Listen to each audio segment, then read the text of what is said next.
যে কোনো সবজির মধ্যে যদি একটু চিংড়ি মাছের ছোঁয়া পড়ে যায় তাহলে কিন্তু সেই তরকারিটার স্বাদ আর গন্ধ হয়ে যায় একদম একটা অন্য মাত্রায়। এখনকার বিভিন্ন মরশুমি সবজির মধ্যে এই গাটি কচু আর চিংড়ির কম্বিনেশনটা কিন্তু দুর্দান্ত।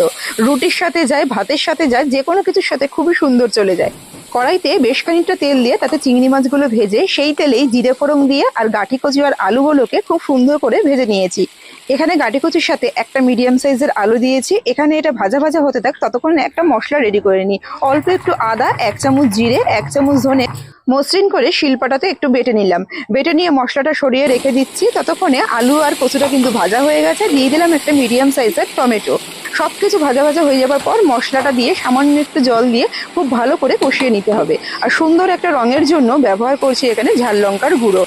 খুব সুন্দর করে কষানো হয়ে গেলে এখানে দিয়ে দেবো পরিমাণ মতন জল, যাতে কচু আর আলুটা খুব ভালো করে সিদ্ধ হয়ে যায়।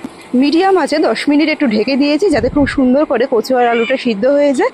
ঢাকনা খুলে আগে থেকে ভেজে রাখা চিংড়ি মাছ দিয়ে আবারও 2 থেকে 3 মিনিট একটু ঢেকে রান্না করলেই কিন্তু গাটি কচু আর চিংড়ি একদম রেডি।